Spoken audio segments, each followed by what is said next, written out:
They didn't just take his dignity, they paraded it in front of strangers. Every pair of eyes in that room became a silent witness to his public shaming, as if his very existence was an offense. His voice trembled when he tried to explain, but no one listened. The air around him felt heavier, pressing down with the weight of every stereotype, every unspoken judgment. Even the walls seemed to close in, swallowing his pride piece by piece, leaving him standing there, exposed, powerless, and aching from a wound that no one could see, but everyone could feel. What happened next shocked everyone and set off a chain of events no one saw coming. Stay with me. This is a story you need to hear. Before we start the story, comment below and let us know where in the world you're watching from today. And if you find this story impactful, don't forget to subscribe for more. Rain had learned the house's rhythms long before Grace did. It tapped the wide windows of the Hale estate in small, impatient fingers, ran down the black marble like silver veins, and found its way into the cracks where the servants kept brooms and secrets. Inside, the house smelled of lemon oil and old paper, a clean smell that tried to hide the years of other scents, the dinners and the arguments, the late-night cigars. Outside, a streetlight threw a pale pool across the drive. Inside, lamps burnt with a politeness that never quite reached the corners. Grace moved through that light like a thought. She wore a plain uniform, the soft cotton apron that marked her work and kept her small, but she did not move like someone small. Her hands were steady, the kind of steady that comes from cleaning the same room until you can feel the exact place a cup should sit in the dark. She had learned to be quiet in a house that listened. Quiet was a craft she had sharpened into art. Tonight the mansion felt different. There was a tightness in the air, as if the walls themselves were holding their breath. The staff had scurried since morning. Silver polished twice, flowers counted and recounted, the kitchen commanded into a circle of sharp, efficient noise. Guests were arriving, the kind of guests who left small thunder in their wake, shoes with soles that never wore down, voices that treated the world as a suggestion. Edward Hale was hosting them. Edward Hale moved through cities like an idea people try to catch. He bought buildings and reputation in the same breath. People liked to say his money arrived before he did. Grace had been with the house for 3 years. 3 years of memorizing the music of cutlery, learning which chair groaned when someone lied. She kept to her place, rooms, orders, the language of service. But she carried another language in her pocket, folded like a letter no one ever opened. She would sometimes write the characters on the margin of a notebook she kept under her mattress, tracing the strokes with the tip of a finger when the house was asleep. The ink on those pages was a thing she had saved against a different life, a different name she used to say, only to herself. When the car with the guest from Shanghai rolled up the drive, the house stilled in a way Grace felt in her bones. Simon Reed, the manager, met the car at the door with his practiced smile. Simon's smile had the right measurements, not too eager, not too distant. He had a way of keeping trouble in the corners of his mouth. He was good at his job because he was afraid of failing in front of people like Edward Hale. Fear kept him precise. The guest stepped out wrapped in a silk coat that knew its angles. He spoke into the night in a language that made Simon's mouth go thin. The words were smooth and fast, like someone throwing pebbles into a pond. Simon answered in English. He offered an arm. He offered a practice phrase. The guest's eyes flicked across the hall, landed on the polished wood, the portraits, then on Grace as she carried the tray of tea past the entrance. They were eyes that measured, and the measurement was a quiet both of curiosity and command. Grace's pulse did something small and private. The language the guest used moved in her like a key. It felt like the sound of rain in a foreign window. Her hands steadied the tray, and she felt the teacups hum as if they, too, recognized the tone. She kept walking because that was her work, to be present enough to be invisible. She kept her face even, the same neutral grace she wore to everything, and her throat closed around a name she had not spoken in public for a long time. The house expected things to be managed by the manager. Simon cleared his throat, performed the dance he was paid to perform, but something in the guest's voice made him falter. He offered the wrong escort. He reached for the wrong coat. In the kitchen, under the hum of refrigeration, the staff exchanged quick glances like birds. Margaret, head housekeeper, paused with her mop, and her lips made a single thin line. The air tasted like copper. Grace did not move. She let the tray rest on her palms for a second longer. She could have continued on to the serving room and let the men flounder. She could have kept the language folded in her lap like a spare key no one asked for. But there are small mercies that arrive like a bell. There are moments when silence becomes a question. The guest asked about a name, and the word hung between them like a coin. Simon smiled and answered with confidence that wanted to be a cure. He explained the evening, the arrangements, the seating, the wine. The guest listened, and then he said something that made Simon's fingers twitch. He preferred someone to speak in his language. The preference was not a request. It was a current that demanded someone bend to it. Simon's palms went slightly damp. The wound in his calm was not from incompetence, but from a fear of exposure. What if the night did not proceed like the script he had learned? What if the guest found fault, found a reason to look away? Grace felt the house tilt a fraction. She felt a dangerous and ancient thing in her chest, the desire to be seen for what she was, not only for what she cleaned. She had learned Mandarin years ago by a stubborn light. She learned because words had saved her in a city that never promised pockets for people like her. The language had become a private treasury. She had kept it until now as one keeps a good coat for a cold that might never come. She set the tray down. The teacup made a soft, final song. No one in the room had expected the maid to speak the guest's language. It would be unthinkable, a misdemeanor against the order of things. Simon's smile wavered. Margaret made a small, almost invisible sound. The guest's mouth twitched in a way that could mean many things. When Grace opened her mouth, the house held its breath. The words that came were not loud or showy. They were precise, clean as the stroke of a brush on paper. The sound of her voice in that language settled like rain onto an already wet world. It was right there with the silver, with the lemon oil, with the old paper. It folded into the rooms and made them smaller and truer. For a moment, she was not only the woman who polished silver and smoothed sheets. She was the woman who had a voice that could cross oceans and bridge tables. The manager's face lost color. The guest's eyes, quick as a bird's, brightened. Somewhere, hidden under the house's polite noise, a new trouble began to grow. The evening had not yet learned how loud it would become. Conversations circled like moths around the chandeliers, polite and soft, but the air under the ceiling carried a new, metallic taste, an uninvited truth. Edward Hale laughed, once, a sound like coins dropped into velvet, and the laughter did not reach his eyes. He had taken Daniel Chen's hand with a practiced warmth, the kind power buys into.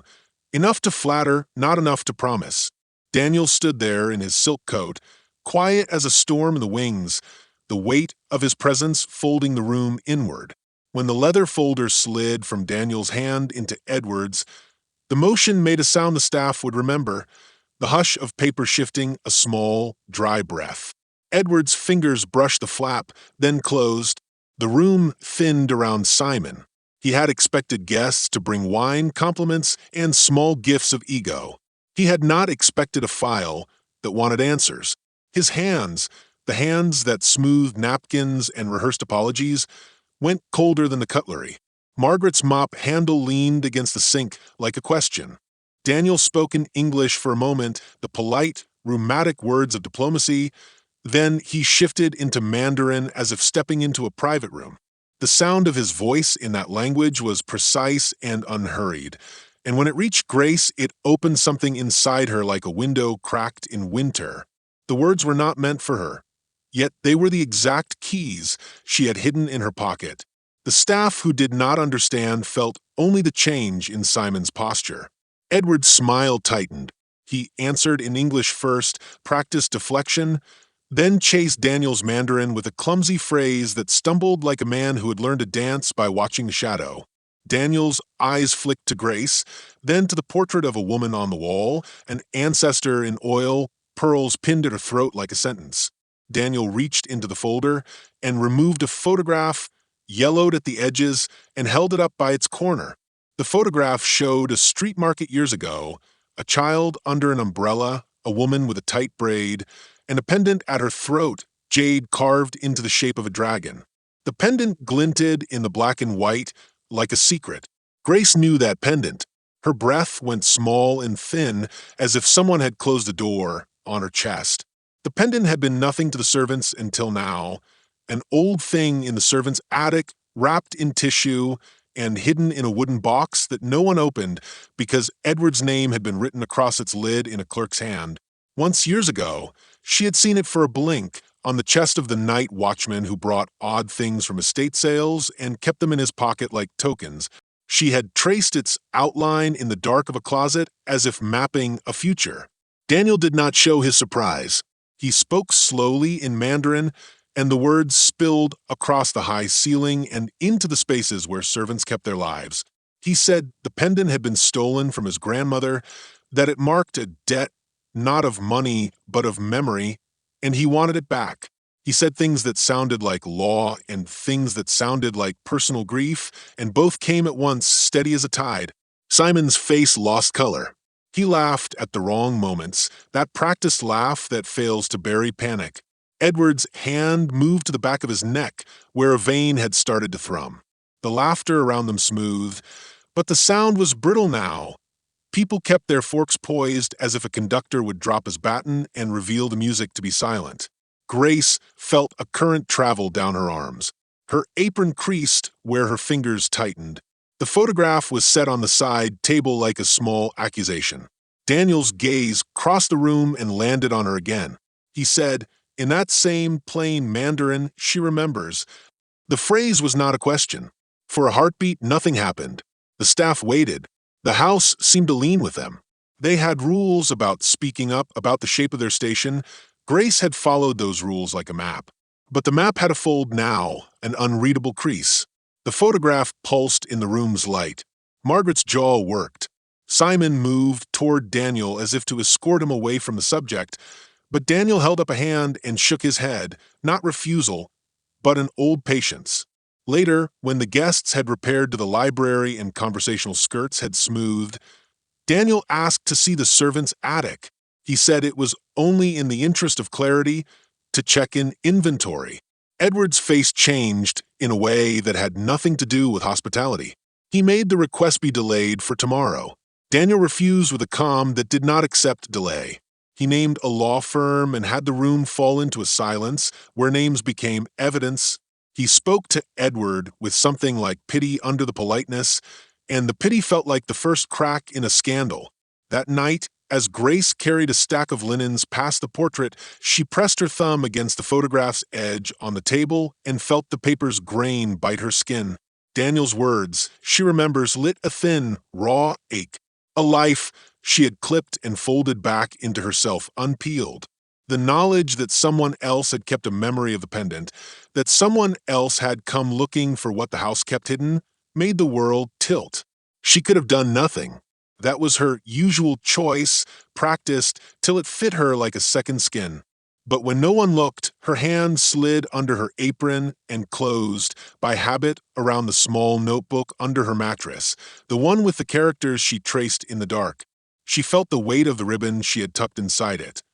A small, dark string that had once tied paper to paper, a string that seemed suddenly like a link between the photograph and her own quiet past. Outside, the rain came back harder, drumming at the windows as if to finish an argument the house had started. Inside, Edward laughed once more, but the sound had the shape of a man bought into a corner. Simon watched the servants like a man trying to keep a seam from splitting. Daniel sat very still, the leather folder closed but heavy on his lap. And Grace, with her secret language beating quietly beneath her ribs, realized the night had shifted. Something hidden in the house had been named, and naming it changed everything. The house settled into the day after the commotion with the neat efficiency of people who have learned to bury noise under routine. Morning light moved like a silent usher through the drapes, laying bars across the parquet and across the faces of those who worked inside. In that quiet, everything that had changed the night before breathed differently, not louder, merely nearer. Grace woke before dawn, as she always did, not because the house demanded it, but because her body had kept the clock of service. She dressed in the same pale uniform, nodding the apron that made her small in the world's eye. In the private dark of the pantry, she allowed herself a moment to press her palm to the place above her heart and whisper the characters she had traced for years in a notebook hidden beneath straw-colored sheets. They steadied her like a prayer. In the kitchen, the staff moved with the choreography of many mornings. Pots sang, a kettle argued with a stove, and Margaret supervised with the authority of a woman who had been given dominion over more than polished silver. Margaret carried her years in the set of her shoulders and in the sharpness of her commands. Beneath her practical tone, there was a tenderness for the house and a protective thread for the people who kept it running, especially for those like Grace who were quiet and easily missed. "You looked pale last night," Margaret said when Grace passed her the tray of breakfast bowls. Her voice was low, meant to offer care without spectacle. "You have that look, like you've seen a door you'd rather keep closed." Grace met her eyes and kept her reply small. "It brushed the surface," she said, thinking of the photograph and the pendant. She did not tell Margaret that the brush left a dusting that felt like belonging. Simon hovered at the edge of the kitchen like a man who could not decide whether to be at home or under interrogation. He had gone to business school because his parents believed a degree was armor. He wore it like a second skin and expected it to stop the world from coming too close. The panic from the night before had not been loud. It lived in the lines around his mouth and in the way he checked every lock twice. He found Grace in the pantry as if he needed the solidity of another person's presence to steady him. "You did well last night," he said, hoping he braided with relief. "You defused. It could have been worse." Grace offered a small, guarded smile. She had not meant to be a shield. "I only spoke when it was needed," she said. Simon's fingers tightened on the handle of a drawer. It was risky. People noticed things. That risk had more teeth than Simon cared to say aloud. He had kept the house running by reading the currents of influence, who to please, what rumor to smother. He had made choices that had a taste like a coin. He had sold off small estate items to cover gaps once. He had whispered about lost taxes and delayed payments, and those bargains were a ledger he balanced every night with thin apologies to his mirror. The thought of Daniel Chun, a man with patience and a memory, turning an inventory into accusation cut Simon like a slipped blade. Edward walked through the staff rooms with the tidy aloofness of a man who believed he could wear his life well enough that it would never wrinkle. He asked about the arrangements for tonight with a voice that was calm but contained a tremor he did not show guests. He had built his fortune on certainty. Uncertainty gnawed at him. He had secrets wrapped in legalese and vaults, but the pendant was not a ledger item. It was a story someone else told in dry ink and old photographs, and stories could be more dangerous than bad accounts. "You've known this house longer than I have," Edward told Simon that afternoon, as if attachment could be measured and bought. "Keep everyone calm. This is a small thing." Simon nodded because that was what the manager wanted to hear. Inside, he cataloged decisions like shelf items. Deny access, delay inspection, and find the origin of the photograph. He thought of the attic of boxes with brittle paper, and he ran a quick, private inventory in his head, a list he did not commit to voice. Daniel, by contrast, moved without the quick impulse of panic. He carried the leather folder like a quiet accusation and spoke rarely. When he did, his Mandarin had the measured, precise tone of someone who had grown used to being careful with words. He visited the house not as an intruder, but as a person trying to stitch together the edges of a family memory. He asked about dates and names like a man tracing a lineage. To the staff, he was courteous, even deferential. To Edward, he was politely implacable. In his moments alone with Grace, when she cleared plates and he lingered by the window as if to watch the rain, Daniel's questions became softer. "Did anyone in your family ever mention a dragon pendant?" he asked once, as the rain made the driveway into a mirror. Grace paused, spoon hovering over a bowl. "No," she said. The answer was true and false like thin ice. Her family had been far away. folded into places she could no longer name without feeling the ache. She had kept the pendant as something that might explain her past, not because she wanted to claim it, but because the idea of being linked to something larger felt like a promise. Margaret watched the little conversations with the watchful air of a woman who had seen how small choices grew into storms. She had a memory of the night watchman, old Mr. Peters, bringing in odd items from estate clearances and mentioning a pendant that had caught his eye. Margaret had once joked about the trinket. Now, with that photograph on the side table and Daniel's soft insistence, her joke tasted hollow. She did not trust the neat-faced calm of men like Edward. She trusted instincts the way others trusted lists. The house, too, had its secrets. It had corridors that folded into themselves, closets with false bottoms, and a servant's attic where the forgotten accumulated into evidence. The staff knew the geography of those secrets by habit, but none of them understood the exact map Daniel had in his head. They had only the sensation of being observed, and that made some of them defensive. That defensiveness bent conversations into thin, sharp shapes. Simon began to watch his colleagues with the superstition of a man who knows the price of small betrayals. Margaret tightened instructions to the younger staff, making them check doors twice and to sign inventories. Grace felt the weight of eyes she had not known were counting her. She carried their suspicion like a shadow.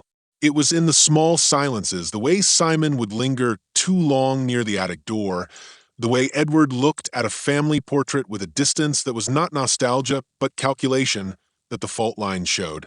Everyone kept a distance from everyone else, not from courtesy, but from self-preservation. And at the center of those distances, Daniel sat calm and precise, as if pulling a thread and watching which parts of the house came loose first. The little parlor where the staff gathered smelled of coffee and old dust, a place meant for small repairs and quieter confessions. Edward summoned them with the thin politeness of a man who still believed a meeting could stitch an evening back together. He asked everyone to sit, his voice soft and precise, as if politeness might reduce the size of the crack that had opened the night before. Grace took a chair at the edge, hands folded, the muscle memory of servitude keeping her posture neat. Her chest felt raw, as if rain had rubbed at the scab of her past. When Daniel entered, he did not carry the abruptness of an accuser. He walked with a steady patience and a leather folder under his arm that made the room feel smaller. He asked to speak to everyone who worked in the house. He said the words politely, as if manners could ease the sting he intended. Grace watched him and felt the small knot of fear and something like hope. Hope that the thing named might somehow make sense of the ache she had carried. Daniel laid the photograph on the table and then opened the folder. He took out a thin, cream-colored receipt folded until its creases softened.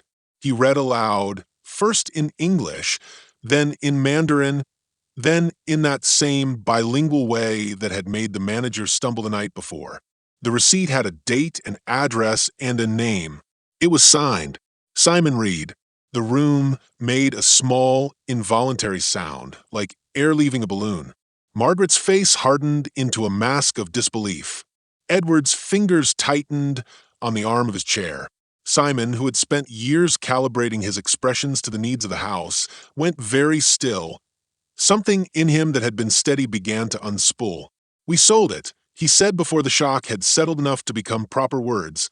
They sounded smaller than he meant them to be. Daniel did not look pleased. He looked tired in a way that made the accusation feel like an exhaustion rather than triumph. "The pendant belongs to my family. It was taken," he said plainly. "We followed records. This receipt points to the Hale estate. It points to you, Mr. Reed." Simon tried to speak and then failed. He had 1,000 little plans for dealing with small disasters, apologies practiced in front of a bathroom mirror, explanations softened into policy, but this was no small thing. He had believed certain small betrayals were private, that they could be traded like bad stock, and no one would trace the paper. He had been wrong. Grace felt a heat move through her chest, anger but threaded with pity. She had watched Simon for months, seen the tiny phrase in his control, felt the way he stepped around people's grief as if it were contagious. She had liked him in the way one likes a person who keeps the world turning. Now the world they had all kept turning together showed a seam that had been ripped open by his hand. Simon's confession came in a rush, words spilling as if a dam had broken. Years ago, he admitted an emergency had come. He had a sister, he said, young, ill, in need of operation and expensive care. He had siphoned small sums from the household's odd accounts. From petty float money, he convinced himself the estate would never miss. When bills gathered like storm clouds, he had sold a trinket he thought of as a curiosity to a dealer, quick cash, a private sale. He had meant to replace it, he said, or to tell someone when the storm had passed. He had not. Shame is the slow thief that keeps its own counsel. Simon had been too afraid to tell a truth that would ruin him. Margaret rose as if pushed by some inner code. You put us all at risk, she said, voice flat. You sold what belonged in this house. You gambled with our names and our safety, and you kept it to yourself. Edward's anger was quieter, colder. We have clients, Mr. Reed. Reputation is a currency as sharp as any blade. Why would you do this without telling me? Simon looked at Edward with a boyishness that had been trained out of him by the job. I thought I could fix it, he whispered. I thought I could make it right before anyone saw. Daniel folded the receipt and placed it back into the folder as if closing a wound. His Mandarin was soft when he looked at Grace and said, You saw it before, did you not? You held it once. The words hit her like winter glass. She had not meant to speak them aloud. She had only touched the shape of the pendant once in the dark of a closet years ago when curiosity and hunger bent her hands. The room shifted. Betrayal, when spoken, spreads like oil over water. It changes who reflects light and who does not.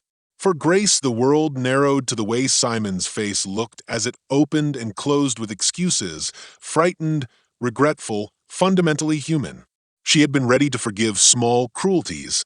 This felt different. This felt like a choice. But the revelation did more than name a thief. It reframed everything Grace had thought about the pendant. If Simon had sold it, then the pendant had been closer to home than she had believed. It had passed through pockets and ledgers, maybe through Mr. Peter's loose palm into the hands of a dealer, and from there into the broader world that Daniel had trailed like a scent. The linkage suggested something deeper. That Grace's life, bound to the dust and quiet of service, had been unknowingly colliding with a family story that reached back into her childhood. There was also pity in Grace for Simon. His betrayal was not monstrous to her. It was desperate. He had gambled his honor for a chance to keep a family breathing. The moral line blurred. She found herself staring at the receipt and at Simon's trembling hands and wondering at how often necessity asks us to choose between two small deaths.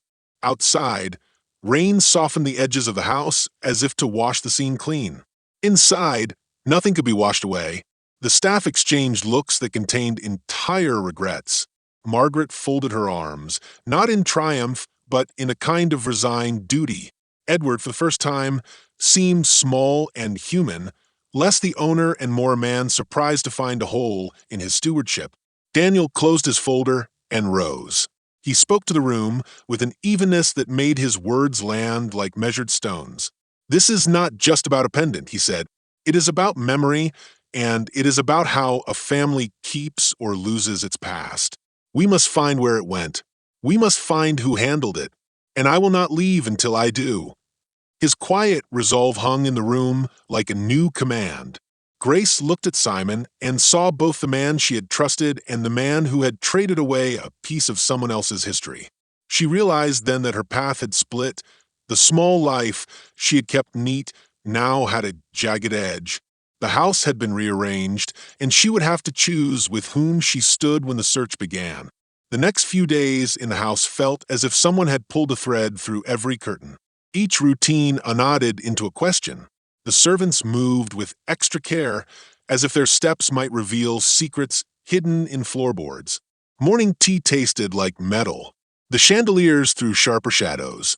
Even the garden seemed to hold its breath. Edward paced the drawing room like a man who had misplaced a boundary. He spoke in measured tones when guests were present, But behind closed doors his voice lost that practiced calm and took on an edge. "We cannot have the house inspected by strangers," he told Simon one afternoon, voice tight. "Not publicly. Not now." He worried about headlines he could not buy back, about clients who liked their charity quiet and their scandals quieter.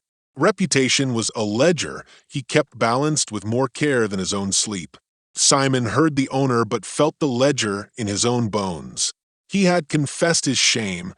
That did not absolve him from the consequences he feared. His nights became a tangle of small calculations. Who to call, what to say, which signatures to forge if it would stave off greater ruin. He did not sleep well. He walked the corridors with a hollow in his chest, as if the house had become a jury, and he had accidentally volunteered for the defense. Margaret grew stern. The kitchen, usually a place of warm noise, became exacting and brisk. She flung orders not to control, but to protect.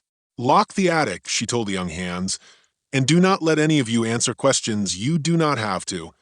Her protection had the soft teeth of someone who had watched poverty gnaw at good people and wanted to stop it by force. She did not trust lawyers or polite men with firm folders. She trusted work and the small laws of decency. Daniel's presence was a low, persistent pressure. He moved through the house with the quiet of a man accustomed to waiting for the right moment. He did not shout or storm. He spoke plainly and kept his distance. He had not yet named the police or scandal, but the implication rested between sentences. "We seek what was taken," he would say. "We will follow all proper channels." The proper channels felt like a slow river that might drown small people. The staff imagined courtrooms or cameras, imagined their names tied to headlines they could not afford. Grace found herself standing at the center of more and more of these small storms. People who had ignored her now watched her, like she might bend the weather. Her language, once private, made some look grateful and others wary.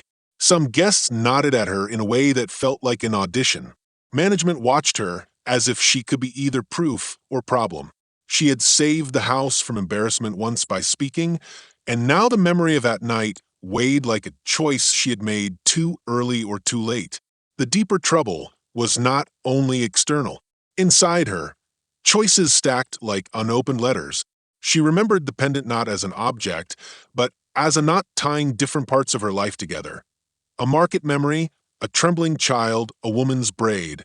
If the pendant belonged to Daniel's family, it anchored him to a story Grace had only skimmed. If she helped return it, she risked exposing the secret of her past, the Mandarin she had learned, the nights she had written characters in a hidden notebook.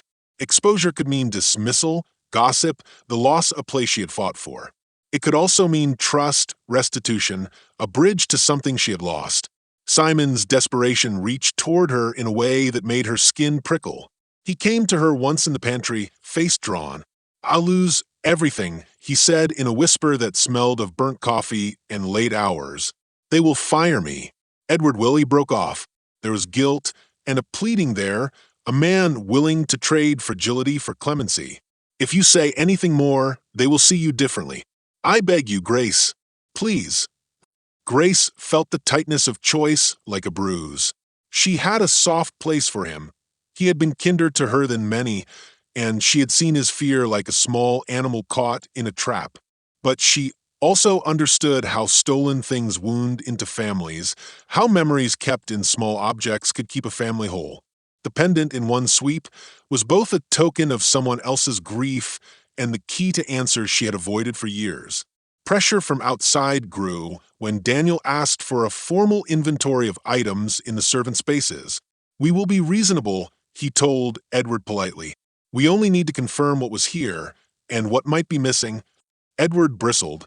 He had a right to protect the privacy of his household. The staff bristled more. The attic was a private place where linens slept and old shoes dreamt. To ask to open it felt like asking to read love letters. Margaret's reply was practical and fierce. She refused on principle to have the attic rummaged without a court order. "I will not let my people be rifled through like thieves," she told Daniel. Her stance bound the staff together in a fragile solidarity. But solidarity made some choices easier and other ones impossible. It meant protecting Simon for now, but it meant risking legal consequences if the matter escalated. Grace realized the house was a web of loyalties, and every strand she touched would tremble. She had to decide whether to step forward with the little she knew, where she had briefly seen the pendant, the random name of Mr. Peters, the night watchman, or to stay still and let the adults handle the problem. Each option had costs. Speaking might free a family's memory, but break her tenuous safety. Silence might keep her job and preserve Simon's fragile position, but it would also be a decision to let someone else's loss remain unrighted. At night, she lay with the ceiling fan whispering above her and the notebook under her pillow. Rain began again, as if the weather itself remembered the first time the pendant's name had been spoken. The house shifted in its sleep, full of murmur and small, steady fears.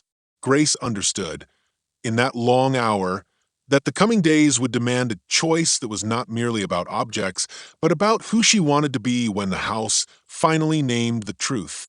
The library smelled of old leather and rain, books pressed like witnesses into their shelves, the fire guttering and throwing the room into sudden pools of orange. Outside, thunder rolled as if the sky were a jury preparing to give its verdict.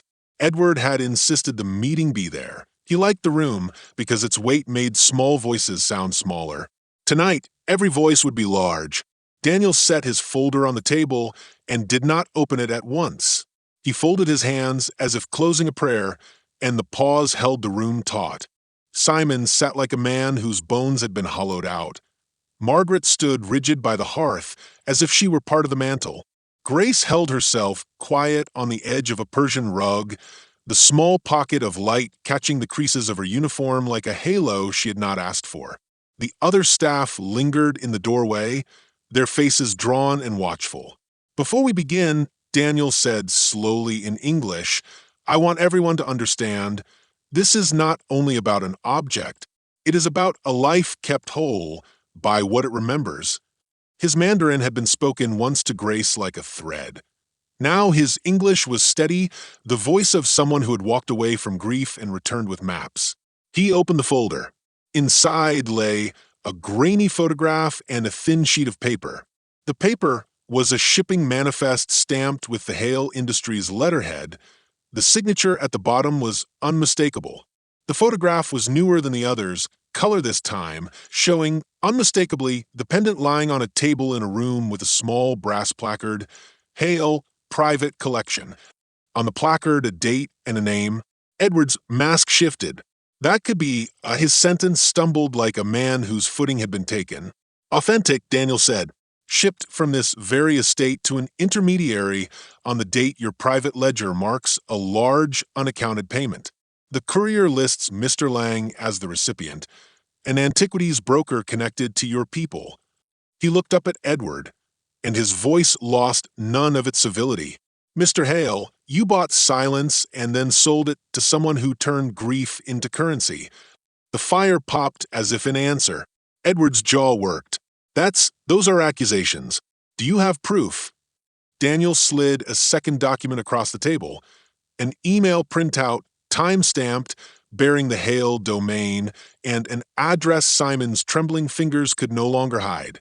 Simon's color left him entirely. "I asked him to cover a payment," he said in a small, broken voice. "I thought," he pressed a hand to his throat as if to keep the rest of the sentence in, "I thought I was buying time. He said he would keep it safe. He promised." Margaret's face folded then, not in anger but the exhaustion of a woman who had known too many small betrayals. "You trusted him," she said to Simon, and the pity in the room was a physical thing. "You trusted people who profit from hiding." Grace felt the world reduced to the space between the table and the folder. The photograph with the pendant on Hale Private Collection table flashed into her as if someone had lit a match in her chest. Memory, thin, fractured, unspooled. The edge of a fabric, a woman's voice coughing in the night, a small hand pressing a pendant into another's palm for safekeeping. Daniel's eyes found hers, not accusatory but very intent, and he said simply, "The photograph of the child in our family album, do you see? The braid, the umbrella. Grace, the child looks like you. The room inhaled. Simon's confession had been one betrayal. This was another, a twist that rearranged the map. Edward's face flushed with a color that no ledger could buy back. "You cannot be serious," he said, but his voice was thin. "It is not only the image," Daniel continued. "Our records show a woman named Mary Hale. She worked in our family's household years ago. She entrusted my grandmother with a pendant for safekeeping during dangerous times. The ledger shows the chain, Mary to a night watchman, to an auction, to Mr. Lang, to you." He spread out receipts that linked names, hands, and dates into a tidy, damning line. Grace felt something like a release and a sinking at once. Mary. She had heard the name in the back of a lullaby once, in a half-remembered story. Mary had been a name that hummed beneath her childhood. Her breath caught, and without thinking she reached out and touched the photograph of the child, the same photo Daniel had shown before, now with a small note at the corner, "Mary's girl." The pen stroke was old but true. "Mary was my mother," Grace whispered, and the words were a sound she hardly recognized, an unveiling not only to others, but to herself. The room stilled as if all the clocks had stopped to listen. Margaret's eyes softened and then went hard. "You knew," Grace said to her, not a question but a recognition. Margaret's lips pressed together. She had been carrying a secret like a weight. Margaret stepped forward, the wood floor making a faint protest under her boots. "Mary asked me to keep something safe," she said, voice thick. She was afraid of people who took things that were not theirs. "She told me the pendant was not jewelry, but a promise. When she disappeared, she left with nothing. I kept the story to myself because she wanted a life for her child that would not be hunted." Her hands trembled. "I hid what I could. I tried to protect you, Grace." Grace's knees nearly buckled. The air was electric, the fire now a red companion to the way the truth stung. She had lived a life of small, careful steps. Now those steps were leading her into a story that had begun before she had a name. Tears blurred the edge of her vision, not from anger, but from the violent clarity of being known. Edward, meanwhile, had shrunk within his own claims of stewardship. "You put my name in the mud," he said, but the words had no real bite. The ledger and photographs had the sharper teeth of proof. Daniel folded up his papers. "I will take the proper legal steps," he said, "but I came here hoping for less violence, to recover a piece of my family. If anyone assists, I will ensure they are treated fairly. If anyone in this household has further knowledge, now is the time to speak." Simon held his head in his hands. "I thought I was doing something for my sister," he said, voice small. "I never meant a break." He stopped. Edward's expression hardened into something that was not just fear, but a calculation beginning to cool into damage control. Grace stood and walked to the window. Rain ran in sheets down the glass, smearing the world outside into impressionistic streaks. She felt the room behind her like a book closing and opening at once. She had lost the privacy of her past, but gained the company of a truth that belonged not only to her, but to others. The choice she had been avoiding between silence and the righting of wrongs swept over her like the wind pushing at the house. She turned back to the group. "Give him back what he asked for," she said, voice strange with new authority. "Find the pendant. Return it. Tell the truth." It was not a grand pronouncement. It was a steady, honest thing. In that moment, Grace realized she could not shrink into the neatness of a life built on concealment. Naming Mary, naming the pendant, naming the theft had already remade her. The house, with all its polished lies, would have to account for what it had kept hidden. Outside, the thunder softened as if the sky had finished its judgment for the night. Inside, consequences would unfold, laws, apologies, perhaps punishment, but something older had been returned. A link between people and the past that had demanded recognition. Grace felt fear and relief braided together. She had been a maid who spoke Mandarin. She was now also the carrier of a memory that would not be sold. The revelation was a wound, but in its rawness it carried the possibility of repair. By morning the house had the shy quiet of a place that knows something important has changed. The staff moved with a careful tenderness, as if they were touching something fragile. Edward did not leave the library for long.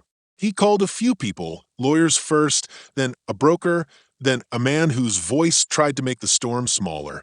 He arranged a meeting with Daniel that afternoon, and finally with the staff. The air felt lighter, for all that it was not yet healed. Edward spoke first, voice steadier than his hands. He did not hide behind excuses. The evidence had been too clear. Receipts, emails, photographs. He said he had been afraid of scandal, of losing standing, but fear, he learned, had been a poor reason to hold someone else's history. He apologized to Daniel in front of everyone, his apology not a grand performance, but a simple, necessary thing. "We will return what was taken," he said, "and I will answer for my part in this." That answer was not only words. He contacted the broker, arranged for the pendant to be retrieved, and signed papers that would move it from his private collection back into Daniel's hands once legal steps were taken. He also asked Simon to step down from his post. Simon expected public fury.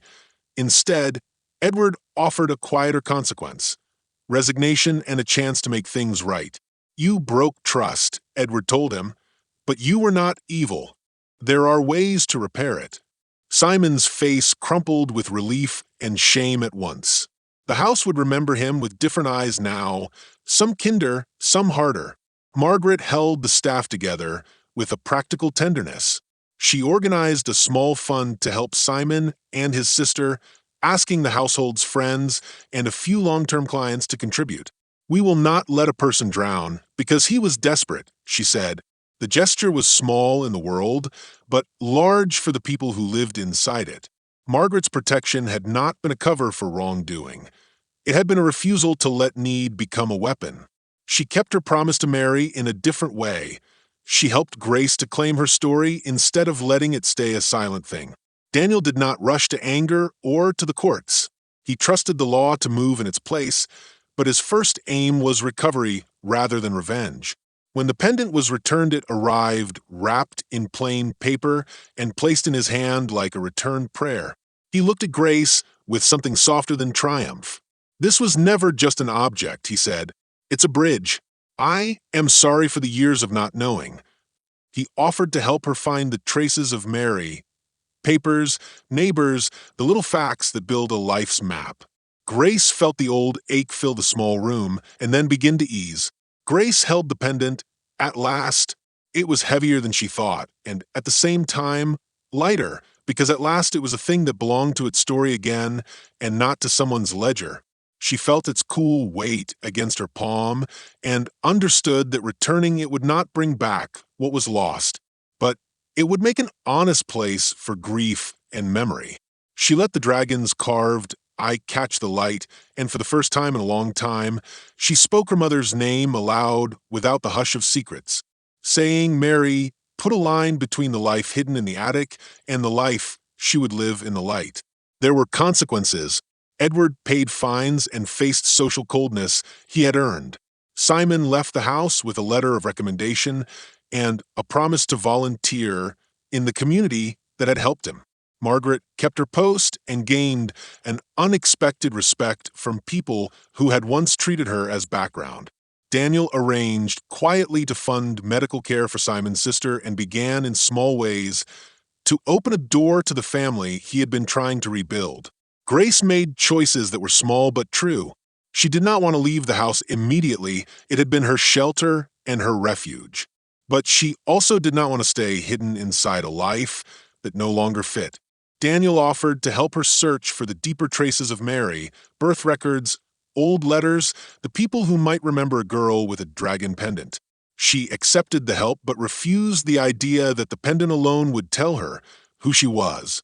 "It will help," she told him, "but I will find the rest myself, too."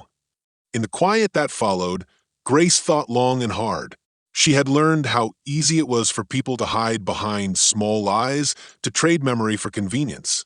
She had seen how fear pushes good people into poor choices and how power can make theft look like policy. Yet she had also seen something else: how truth, when finally spoken, can make repair possible. The house that had been a map of small deceptions became a place where restitution started with a simple act, giving back What was not yours? Her reflection was not triumphant. It was simply honest. She understood that forgiveness and justice must walk together. To forgive did not mean to forget, and to seek justice did not require destroying everyone who had erred. People deserved to be held accountable, yes, but also to be offered a path to fix what they had broken if possible. Grace chose this, imperfect and human, to press for truth to help fix harm and to hold space for people to be better. On her last night in the servants' quarters before she began her search, she placed the small notebook, the one with characters traced in ink, on the bedside table. Rain tapped the roof as if to applaud the honesty of the act. She closed her eyes and felt the house breathe around her. No longer only a place of service, but a place where things could be righted. The pendant lay in a small box on the mantel, a quiet promise that something lost could come home.